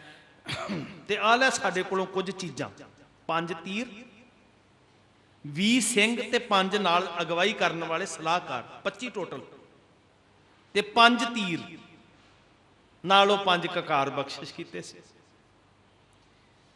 ਹੁਣ ਜੇ ਵਿਸ਼ਵਾਸ ਨਹੀਂ ਤੇ ਮਨ ਕਹੇਗਾ 750 ਸਾਲ ਦੀ ਹਕੂਮਤ ਤੇ ਮੈਨੂੰ ਮਰਵਾਣਾ ਹੀ। ਪਹਿਲੀ ਗੱਲ, ਜੇ ਅਸੀਂ ਕੁਝ ਰਿਜ਼ਲਟ ਕੱਢਣਾ ਚਾਹੁੰਦੇ ਹਾਂ, ਉਹ ਬੰਦਾ ਗੁਰੂ ਦਾ ਹੈ, ਅਸੀਂ ਗੁਰੂ ਦੇ ਬੰਦੇ ਬਣੀਏ। ਨਹੀਂ ਤੇ ਜੇ ਅਸੀਂ ਗੁਰੂ ਦੇ ਬੰਦੇ ਨਾ ਬਣੇ ਤੇ ਅਸੀਂ ਕੌਮ ਦਾ ਬਹੁਤ ਨੁਕਸਾਨ ਕਰ ਦਿਆਂਗੇ, ਬਹੁਤ ਜ਼ਿਆਦਾ। ਤੁਸੀਂ ਸਾਡੇ ਵੱਲ ਵੇਖ ਰਹੇ ਹੋ, ਜਿਨ੍ਹਾਂ ਦੀ ਝੋਲੀ 'ਚ ਗੁਰੂ ਨੇ ਸੇਵਾ ਪਾਈ ਹੋਈ ਹੈ, ਤੇ ਇਹਦੇ ਤੋਂ ਵੱਡੀ ਕੌਮ ਦੇ ਨਾਲ ਗਦਾਰੀ ਕੋਈ ਨਹੀਂ ਹੋਏਗੀ। ਮੈਂ ਸਮਝਦਾ ਜੇ ਅਸੀਂ ਗੁਰੂ ਦੇ ਬੰਦੇ ਬਣਨ ਦੀ ਬਜਾਏ ਧੜਿਆਂ ਦੇ ਬੰਦੇ ਬਣੇ, ਇਹ ਮੈਂ ਨਿੱਜ ਤੇ ਲੈ ਰਿਹਾ ਆਪਣੇ ਆਪ ਤੇ, ਇਹਦੇ ਤੋਂ ਵੱਡੀ ਕੌਮ ਨਾਲ ਕੋਈ ਗਦਾਰੀ ਨਹੀਂ ਹੋਏਗੀ। ਅਸੀਂ ਆਪਣਾ ਬੇੜਾ ਗਰਕ ਨਹੀਂ ਕਰ ਰਹੇ, ਅਸੀਂ ਹੋਰਾਂ ਦਾ ਵੀ ਨੁਕਸਾਨ ਕਰ ਰਹੇ। ਅਸੀਂ ਸਮਾਜ ਵਿੱਚ ਵੀ ਉਤਪਤਲੀ ਮਚਾ ਦਿਆਂਗੇ, ਅਸੀਂ ਉਥਲ ਪੁਥਲ ਕਰਕੇ ਰੱਖ ਦਿਆਂਗੇ। ਸਭ ਤੋਂ ਪਹਿਲਾਂ ਗੁਰੂ ਦੇ ਬੰਦੇ ਬਣੀ। ਦੂਸਰੀ ਗੱਲ, ਸਾਡੇ ਅੰਦਰ ਆਤਮ ਵਿਸ਼ਵਾਸ ਇੰਨਾ ਹੋਵੇ, ਅਗਲੇ ਪਾਸੇ ਕਿੰਨੀ ਕੁ ਪਾਵਰ ਹੈ ਜਦੋਂ ਸਿੱਖ ਨੂੰ ਇਹ ਭਰੋਸਾ ਹੈ ਨਾ ਕਿ ਗੁਰ ਮੇਰਾ ਸੰਗ ਸਦਾ ਹੈ ਨਾਲੇ, ਉਦੋਂ ਫਿਰ ਸਿੱਖ ਕਿਸੇ ਦੀ ਪਰਵਾਹ ਨਹੀਂ ਕਰਦਾ। ਸਿਦਕ ਗੁਰੂ ਦਾ ਹੋਵੇ, ਭਰੋਸਾ ਗੁਰੂ ਦਾ ਹੋਵੇ, ਵਿਸ਼ਵਾਸ ਹੋਵੇ। ਤੀਸਰੀ ਗੱਲ, ਗੁਰਸਿੱਖ ਵੀਰ ਨੇ ਸਟੇਜ ਕਰਦਿਆਂ ਬਸ ਗੱਲ ਬਾਬਾ ਬੰਦਾ ਸਿੰਘ ਬਹਾਦਰ ਦੀ ਛੇੜੀ, ਤੇ ਮੈਂ ਤਾਂ ਤੁਹਾਡੇ ਚਰਨਾਂ 'ਚ 2 ਬੇਨਤੀਆਂ ਕਰ ਰਿਹਾ। ਤੀਜੀ ਗੱਲ, ਸਾਨੂੰ ਸਾਰਿਆਂ ਨੂੰ ਪਤਾ, ਕੱਲੇ ਕੱਲੇ ਸਿੱਖ ਦੇ ਅੰਦਰ ਜਨੂਨ ਹੈ ਕਿ ਸਰਹੰਦ ਦਾ ਮਲੀਆ ਮੇਟ ਕਰਕੇ ਰੱਖ ਦਈਏ। ਸਿਤਮਾਂ ਦੀ ਨਗਰੀ ਹੈ, ਅਤਿਆਚਾਰ ਇੰਤਹਾ ਹੋ ਗਈ ਜ਼ੁਲਮ ਦੀ, ਅਸੀਂ ਇੱਕ ਛਿਨ ਸਰਹੰਦ ਵੇਖਣੀ ਨਹੀਂ ਚਾਹੁੰਦੇ। ਐਡਾ ਜਨੂਨ ਸੀ ਸਿੱਖਾਂ ਦੇ ਅੰਦਰ। ਵਜ਼ੀਦੇ ਨੂੰ ਅਸੀਂ ਵੇਖਣਾ ਨਹੀਂ ਪਸੰਦ ਕਰਦੇ। ਹੁਣ ਵੇਖੋ ਮੁੱਖ ਟਾਰਗੇਟ ਕੀ ਹੈ? ਸਰਹੰਦ। ਪਰ ਉਹਦੇ ਤੋਂ ਪਹਿਲਾਂ ਇੱਕ ਨਿਸ਼ਾਨਾ ਹੈ ਬਾਬਾ ਬੰਦਾ ਸਿੰਘ ਬਹਾਦਰ ਦਾ। ਕਮਾਲ ਹੈ, ਉਹਦੇ ਤੋਂ ਵੀ ਇੰਪੋਰਟੈਂਸ ਹੋਏਗੀ ਕੋਈ ਗੱਲ? ਹਾਂ, ਉਹਦੇ ਤੋਂ ਪਹਿਲਾਂ ਜਿਹੜਾ ਕਰਮ ਬਾਬਾ ਬੰਦਾ ਸਿੰਘ ਬਹਾਦਰ ਨੇ ਕੀਤਾ ਉਹ ਇਹ ਸੀ ਕਿ ਮਾਝਾ, ਮਾਲਵਾ, ਦੁਆਬਾ, ਜਿੱਥੇ ਜਿੱਥੇ ਵੀ ਕਿਤੇ ਸਿੱਖ ਬੈਠਾ ਉਹਨਾਂ ਨੂੰ ਇੱਕ ਮੁੱਠ ਕੀਤਾ ਜਾਏ। ਅਗਲਿਆਂ ਨੇ ਰੁਕਾਵਟਾਂ ਖੜੀਆਂ ਕੀਤੀਆਂ ਵੀ ਅਸੀਂ ਸਿੱਖਾਂ ਦੀ ਸ਼ਕਤੀ ਨੂੰ ਇੱਕ ਨਹੀਂ ਹੋਣ ਦੇਣਾ, ਮਾਝੇ ਵਾਲਿਆਂ ਨੂੰ ਉਧਰ ਰੋਕ ਕੇ ਰੱਖਾਂਗੇ, ਉਹ ਬਿਆਸ ਨਾ ਪਾਰ ਕਰ ਸਕਣ, ਦੁਆਬੇ ਵਾਲੇ ਸਤਲੁਜ ਨਾ ਪਾਰ ਕਰ ਸਕਣ, ਮਾਲਵੇ ਵਾਲਿਆਂ ਨੂੰ ਖੇਰੂ ਖੇਰੂ ਕਰ ਦਿਆਂਗੇ। ਤੇ ਬਾਬਾ ਬੰਦਾ ਸਿੰਘ ਬਹਾਦਰ ਕਹਿੰਦੇ ਨਹੀਂ, ਜਿੰਨੀ ਦੇਰ ਵੇਖੋ ਮਾਝੇ ਵਾਲੇ ਉਹ ਉੱਪਰ ਦੀ ਸਤਲੁਜ ਨਾਲ ਬਸੋਲੀ ਵੱਲ ਦੀ ਪਾਰ ਕੀਤਾ, ਤੇ ਇੱਥੇ ਫਿਰ ਰੋਪੜ ਦੇ ਲਾਗੇ ਨਾ ਕੀਰਤਪੁਰ ਸਾਹਿਬ ਦੇ ਲਾਗੇ ਸ਼ੇਰ ਮੁਹੰਮਦ ਖਾਨ ਜਿਹੜੇ ਮਲੇਰਕੋਟਲੇ ਦਾ ਨਵਾਬ ਸੀ, ਉਹ ਆਪਣੀਆਂ ਫੌਜਾਂ ਲੈ ਕੇ ਸਿੱਖ ਫੌਜਾਂ ਨੂੰ ਇੱਧਰ ਰੋਕੀ ਰੱਖਣਾ ਚਾਹੁੰਦਾ ਵੀ ਇਹਨਾਂ ਨੂੰ ਇਕੱਠਿਆਂ ਨਹੀਂ ਹੋਣ ਦੇਣਾ। ਪਰ ਗੁਰੂ ਦੇ ਬੰਦੇ ਨੇ ਕਿਹਾ ਕਿ ਭਾਵੇਂ ਜ਼ੁਲਮਾਂ ਦੀ ਨਗਰੀ ਦਾ ਅੰਤ ਕਰਨਾ ਹੈ, ਇਹ ਨਿਸ਼ਾਨਾ ਹੈ, ਪਰ ਉਹਦੇ ਤੋਂ ਪਹਿਲਾਂ ਨਿਸ਼ਾਨਾ ਹੈ ਕਿ ਸਿੱਖ ਕੌਮ ਨੂੰ ਇੱਕ ਕਰਨਾ। ਆਹ ਵੱਡਾ ਨਿਸ਼ਾਨਾ ਸੀ। ਅੱਜ ਤੁਸੀਂ ਰਿਜ਼ਲਟ ਕੱਢੋ, ਦੇਖੋ ਤੁਹਾਡੇ ਸਾਹਮਣੇ। ਮੈਂ ਨਹੀਂ ਕੁਝ ਵੀ ਬੋਲਣਾ ਚਾਹੁੰਦਾ, ਇਮਾਨਦਾਰੀ ਦੇ ਨਾਲ ਤੁਸੀਂ ਕਹੋ ਕੀ ਹੋ ਰਿਹਾ। ਗੁਰੂ ਦੀ ਹਜ਼ੂਰੀ ਵਿੱਚ ਗੁਰੂ ਦੀਆਂ ਬਾਤਾਂ ਸੁਣਾਉਣ ਲਈ, ਸੁਣਨ ਲਈ ਇਕੱਠੇ ਹੋਏ, ਉੱਥੇ ਵੀ ਅਸੀਂ ਵੱਡੀਆਂ ਵੱਡੀਆਂ ਲਕੀਰਾਂ ਕੱਢ ਕੇ ਰੱਖ ਦਿੰਦੇ ਹਾਂ। ਆਪਣੀ ਕੌਮ ਨਾਲ, ਗੁਰੂ ਦੇ ਪੰਥ ਨਾਲ ਕਿਤੇ ਗਦਾਰੀ ਤੇ ਨਹੀਂ ਕਰ ਰਹੇ ਅਸੀਂ। ਸਾਡੇ ਬੀਜੇ ਹੋਏ ਬੀਜ ਕੀ ਫਸਲ ਉਗਾਉਣਗੇ? ਨਫ਼ਰਤ ਦੇ, ਈਰਖਾ ਦੇ, ਘਿਰਣਾ ਦੇ ਬੀਜ ਕੀ ਫਸਲ ਉਗਾਉਣਗੇ? ਉਹਨਾਂ ਨੇ ਤਿਆਗ ਦੇ, ਕੁਰਬਾਨੀ ਦੇ, ਸੱਚ ਦੇ ਬੀਜ ਬੀਜੇ, ਤੇ ਤੁਸੀਂ ਫਸਲ ਖਾ ਰਹੇ ਹੋ। ਜਿਹੜੇ ਅਸੀਂ ਬੀਜ ਕੇ ਜਾਵਾਂਗੇ ਉਹ ਕੀ ਖਾਣਗੇ ਸਾਡੀਆਂ ਪੀੜ੍ਹੀਆਂ? ਅੱਗੇ ਆਉਣ ਵਾਲੇ ਸਮੇਂ 'ਚ ਧੜੇ, ਇੱਕ ਦੂਜੇ ਦੀਆਂ ਪੱਗਾਂ ਇੱਕ ਦੂਜੇ ਦੇ ਸਿਰ ਲਾਵਾਂਗੇ। ਐਨਾਲਿਸਿਸ ਕਰੀਏ ਬੈਠ ਕੇ, ਉਹਨਾਂ ਨੇ ਕੀ ਕੀਤਾ ਸੀ, ਅਸੀਂ ਕੀ ਕਰ ਰਹੇ ਹਾਂ ਤੇ ਕੀ ਕਰਨਾ ਚਾਹੀਦਾ। ਚਲੋ ਜੀ, ਬੰਦਾ ਗੁਰੂ ਦਾ, ਭਰੋਸਾ ਗੁਰੂ ਉੱਤੇ, ਕੋਈ ਅਰਥ ਨਹੀਂ ਅਗਲੀ ਤਾਕਤ ਕਿੰਨੀ ਹੈ, ਤੇ ਸਭ ਤੋਂ ਵੱਡੀ ਸ਼ਕਤੀ ਸਿੱਖ ਕੌਮ ਨੂੰ ਇਕੱਠਿਆਂ ਕਰਨਾ। ਅਗਲਾ ਸਟੈਪ ਵੇਖੋ, ਵਜੀਦਾ ਸੋਧਿਆ, ਰਾਜ ਸਥਾਪਿਤ ਹੋ ਗਿਆ, ਹੁਣ ਰਾਜਾ ਗੱਦੀ ਤੇ ਬੈਠਦਾ। ਬਾਜ ਸਿੰਘ ਦੇ ਸਪੁਰਦ ਕਰ ਦਿੱਤੀ ਸਰਹੰਦ। ਜਿੱਤਣ ਵਾਲੇ ਯੋਧੇ ਦੇ ਰਾਜੇ ਬਾਦਸ਼ਾਹ ਦੇ ਨਾਂ ਉੱਤੇ ਸਿੱਕੇ ਚੱਲਦੇ ਆ। ਮੋਹਰਾਂ ਚੱਲਦੀਆਂ, ਲੈਟਰ ਪੈਡ ਛਪਦੇ ਆ। ਅੱਜ ਮਾੜਾ ਜੀ ਪਦਵੀ ਮਿਲ ਜੇ ਤੇ ਫਟਾਫਟ ਛੋਟਾ ਜਿਹਾ ਬੰਦਾ ਵੀ ਆਪਣਾ ਲੈਟਰ ਪੈਡ ਛਪਾਉਂਦਾ। ਬੰਦਾ ਸਿੰਘ ਨੇ ਨਹੀਂ ਛਪਾਇਆ, ਉਹਨੇ ਲੈਟਰ ਪੈਡ ਗੁਰੂ ਗੋਬਿੰਦ ਸਿੰਘ ਦਾ ਛਪਾਇਆ। ਦੇਗੋ ਤੇਗੋ ਫਤਿਹ ਨੁਸਰਤ ਬੇਦਰੰਗ ਯਾਫਤ ਅਜ ਨਾਨਕ ਗੁਰੂ ਗੋਬਿੰਦ ਸਿੰਘ। ਇਹ ਲੈਟਰ ਪੈਡ ਦੇ ਬੋਲ ਸਨ ਕਿ ਇਹ ਫਤਿਹ ਗੁਰੂ ਨਾਨਕ ਤੇ ਗੁਰੂ ਗੋਬਿੰਦ ਸਿੰਘ ਦੀ ਹੈ, ਇਹ ਸਲਤਨਤ ਤੇ ਬਾਦਸ਼ਾਹਤ ਗੁਰੂ ਨਾਨਕ ਤੇ ਗੁਰੂ ਗੋਬਿੰਦ ਸਿੰਘ ਦੀ ਹੈ। ਇਹ ਬੰਦਾ ਤੇ ਕੇਵਲ ਉਹ ਗੁਰੂ ਦਾ ਗੁਲਾਮ ਹੈ, ਇਹ ਤੇ ਸਿਰਫ ਉਹਦਾ ਚਾਕਰ ਹੈ, ਨੌਕਰ ਹੈ। ਉਹਨੇ ਸਿੱਕਾ ਜਾਰੀ ਕੀਤਾ, ਸਿੱਕਾ ਜ਼ਾਦਵਾਰ ਹਰਦੋ ਆਲਮ ਤੇਗ ਨਾਨਕ ਵਾਹ ਬਸਤ ਫਤਿਹ ਸ਼ਾਹੇ ਸ਼ਾਹਨਸ਼ਾਹ ਫਜ਼ਲ ਸੱਚਾ ਸਾਹਿਬ ਅਸਤ। ਇਹ ਆਖਿਆ ਇਹ ਤੇ ਦੌਲਤ ਗੁਰੂ ਨਾਨਕ ਦੀ ਹੈ, ਮੈਂ ਇਹਦਾ ਮਾਲਕ ਨਹੀਂ ਹਾਂ, ਮੈਂ ਤੇ ਨੌਕਰ ਹਾਂ। ਕੀ ਕੀਤਾ, ਅਸੀਂ ਕੀ ਕਰਨੇ ਆ ਤੇ ਕੀ ਕਰਨਾ ਚਾਹੀਦਾ ਸੀ। ਤੇ ਕੱਲੀ ਸਲਤਨਤ ਨਹੀਂ ਕਾਇਮ ਕੀਤੀ, ਕੱਲੀ ਬਾਦਸ਼ਾਹਤ ਹੀ ਨਹੀਂ ਕਾਇਮ ਕੀਤੀ।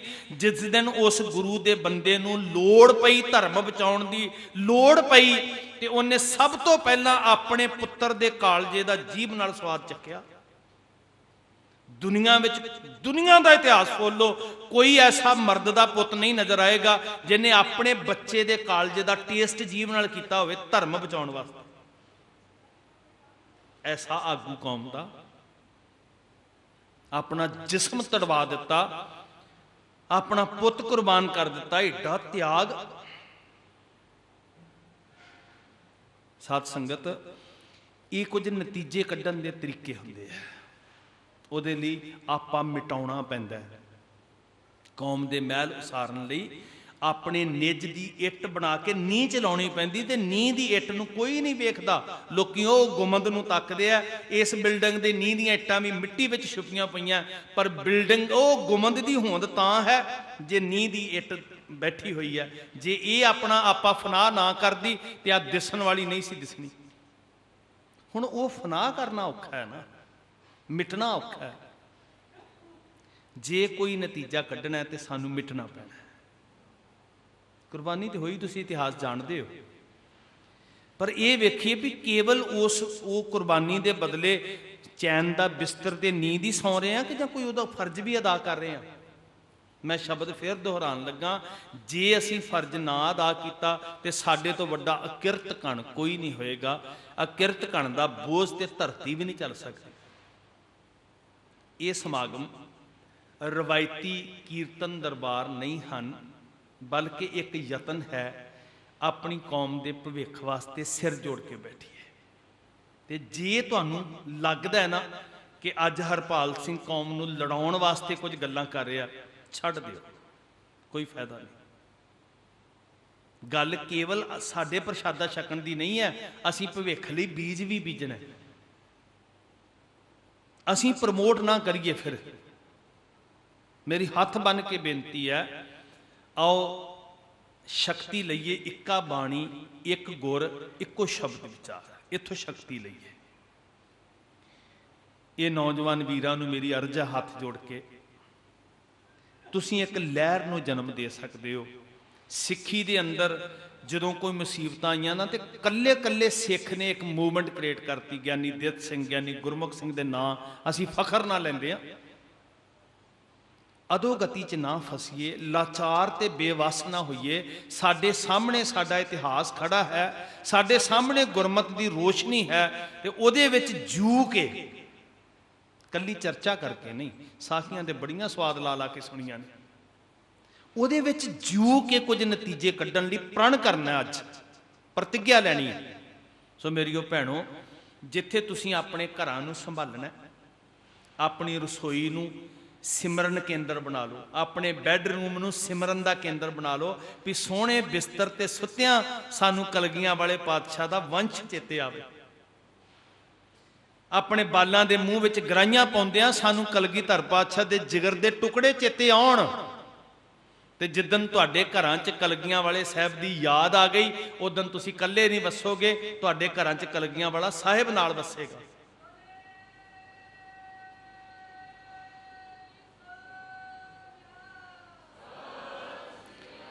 ਮੇਰੀ ਹੱਥ ਜੋੜ ਕੇ ਬੇਨਤੀ ਆ, 21 ਦਸੰਬਰ 22, 23 ਤੇ 24 ਇੱਕ ਵੱਖਰਾ ਜਿਹਾ ਅਹਿਸਾਸ ਹੁੰਦਾ ਹੈ ਜਦੋਂ ਅਸੀਂ ਉਹ ਪੜਾਵਾਂ ਦੇ ਉੱਤੇ ਬੈਠ ਕੇ ਨਾ ਤੇ ਅੰਦਰ ਉਤਰ ਕੇ ਮਹਿਸੂਸ ਕਰਦੇ ਹਾਂ ਵੀ ਮਾਂ ਜੀ ਅਸੀਂ ਆ ਗਏ, ਬਾਬਾ ਜ਼ੋਰਾਵਰ ਸਿੰਘ, ਬਾਬਾ ਫਤਿਹ ਸਿੰਘ ਜੀ ਅਸੀਂ ਆ ਗਏ ਹਾਂ, ਅਸੀਂ ਤਾਂ ਤੁਹਾਡੇ ਨਾਲ ਆ ਕੇ ਬੈਠ ਗਏ ਹਾਂ।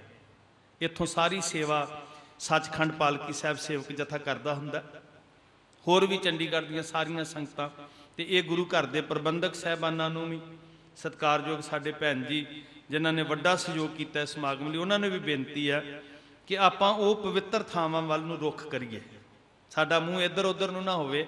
ਜਿੱਦਣ ਅਸੀਂ ਉਸ ਸਫ਼ਰ ਨਾਲ ਤੁਰ ਪਏ ਉਹ ਦਿਨ ਮੰਜ਼ਲਾਂ ਸਾਨੂੰ ਉਡੀਕ ਰਹੀਆਂ। ਸਾਧ ਸੰਗਤ, ਤੁਹਾਡਾ ਸਾਰਿਆਂ ਦਾ ਧੰਨਵਾਦ। ਮੈਨੂੰ ਦੱਸਿਆ ਗਿਆ ਕਿ ਮੋਹਾਲੀ 'ਚ ਸ਼ਾਇਦ 21 ਤਰੀਕ ਨੂੰ ਸਮਾਗਮ ਰੱਖਿਆ ਗਿਆ, ਸ੍ਰੀ ਗੁਰੂ ਗ੍ਰੰਥ ਸਾਹਿਬ ਸੱਚੇ ਪਾਤਸ਼ਾਹ ਮਹਾਰਾਜ ਦੇ ਪ੍ਰਕਾਸ਼ ਦਿਹਾੜੇ ਨੂੰ ਸਮਰਪਿਤ, ਗੁਰਤਾ ਗੱਦੀ ਨੂੰ ਸਮਰਪਿਤ 21 ਤਰੀਕ ਨੂੰ 3B2 ਭਾਈ ਸਾਹਿਬ ਜੀ ਬੈਠੇ ਆ। ਆਪ ਸੰਗਤਾਂ ਨੇ ਉੱਥੇ ਵੀ ਸ਼ਾਮ ਨੂੰ ਹਾਜ਼ਰੀਆਂ ਭਰਨੀਆਂ, ਕੌਮ ਦੇ ਸਮਾਗਮਾਂ ਦੇ ਲਾਹੇ ਲੈਣੇ ਤੁਸੀਂ। ਤੋ ਹੱਥ ਬੰਨ੍ਹ ਕੇ ਬੇਨਤੀ ਹੈ, ਬੜੀ ਸੁਚਾਰੂ ਤੇ ਪਵਿੱਤਰ ਸੋਚ ਲੈ ਕੇ ਸਿਰ ਜੋੜ ਕੇ ਬੈਠਣ ਦਾ ਯਤਨ ਕਰੀਏ ਤਾਂ ਕਿ ਨਤੀਜੇ ਨਿਕਲ ਸਕਣ। ਆਓ ਕੀਰਤਨ ਦੇ ਲਾਹੇ ਲਓ, ਥਾਪੜਾ ਸਿਰ ਤੇ ਦੇ ਕੇ ਰੱਖਿਓ, ਹੱਥ ਦੇ ਕੇ ਰੱਖਿਓ, ਅਰਦਾਸ ਕਰਿਓ ਕਿ ਸਾਹਿਬ ਬਲ ਬਖਸ਼ਣ ਆਪਣੇ ਬੱਚਿਆਂ ਨੂੰ, ਇਹ ਕਾਫਲੇ ਨੂੰ ਇਦਾਂ ਹੀ ਤੋਰ ਕੇ ਰੱਖਣ। ਸਾਰੇ ਪਿਆਰ ਵਿੱਚ ਆਖਣਾ ਜੀ, ਵਾਹਿਗੁਰੂ ਜੀ ਕਾ ਖਾਲਸਾ, ਵਾਹਿਗੁਰੂ ਜੀ ਕੀ ਫਤਿਹ।